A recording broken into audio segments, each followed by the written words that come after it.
est à monsieur Nicolas Ray pour le groupe Les Républicains. Merci Madame la Présidente. Ma question s'adresse à Monsieur le ministre de la Santé. 21 000 lits fermés depuis 2017, démission de personnel, services d'urgence saturés.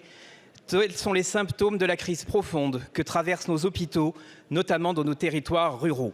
Et le plafonnement de la rémunération des médecins intérimaires, qui va entrer, comme vous le savez, en vigueur dans quelques jours, risque de déstabiliser un peu plus nos hôpitaux en sous-effectif. Ma question portera plus spécifiquement sur le manque d'investissement dont souffrent nos hôpitaux. En effet, l'investissement hospitalier a été divisé par 2 en 10 ans. Que ce soit à Vienne, à Pithiviers ou encore à Vichy, dans ma circonscription, l'état des bâtiments hospitaliers est indigne.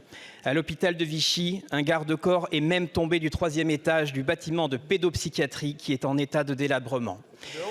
Mais ce qui est choquant, Monsieur le ministre, c'est que de nombreux hôpitaux connaissent un manque de soutien des ARS, tout simplement parce que leur situation financière est jugée trop saine.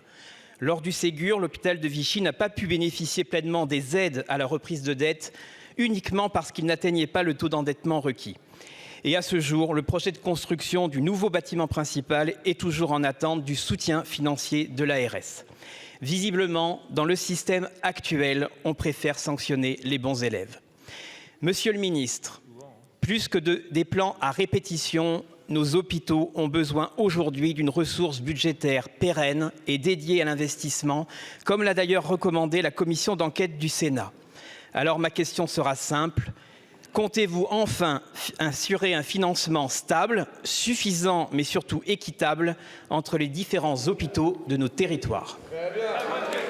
Je vous remercie, mon cher collègue. La parole est à François Braun, ministre de la Santé et de la Prévention. Merci Madame la Présidente, Mesdames et Messieurs les députés. Monsieur le député Nicolas Ray, vous le savez, je suis avec une grande attention la situation de nos hôpitaux et j'en profite d'ailleurs pour saluer l'ensemble des soignants des hôpitaux publics qui continuent à tenir bon la ligne dans des situations par mois difficiles. Alors, je vais pas revenir sur tous les éléments dont vous parlez. Les fermetures de lits, c'est un grand débat. On pourrait y revenir avec des alternatives à l'hospitalisation. Je veux juste un petit point sur l'intérim. Vous semblez brocarder un petit peu cette loi sur l'intérim. Je vous rappelle simplement qu'elle a été votée dans cet hémicycle et donc nous ne faisons que l'appliquer, certes un peu tardivement, mais en tout cas c'est sa mise en application. Concernant l'investissement dans les hôpitaux, et je ne reviens pas sur la reprise de dette dès 2019 qui a permis à certains hôpitaux de remonter la pente, l'investissement du Ségur c'est quand même 19 milliards d'euros. En ce qui concerne l'Allier, dans la première vague d'investissement, c'est une somme de 55 millions d'euros. Nous avons pu en discuter d'ailleurs récemment avec les élus de l'Allier et le président Malhuret. Ce n'est pas tout, ça s'accompagne d'un changement à l'intérieur même des hôpitaux, avec un changement de fonctionnement que je conduis à l'intérieur des hôpitaux pour retrouver l'échelle du service, beaucoup plus attractive pour l'ensemble des soignants, travailler sur l'organisation territoriale et, cela ne vous aura pas échappé, revoir le financement des hôpitaux, comme l'a annoncé le président de la République en début d'année, pour sortir du concept de tout et deux A. En ce qui concerne l'hôpital de Vichy, je vous confirme que nous comptons l'accompagner de manière très significative, toujours dans le cadre de ce Ségur d'investissement.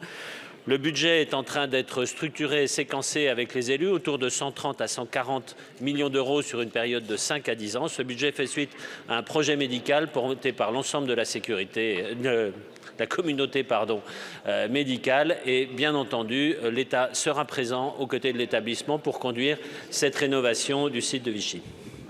Je vous remercie, Monsieur le ministre. Monsieur Ray.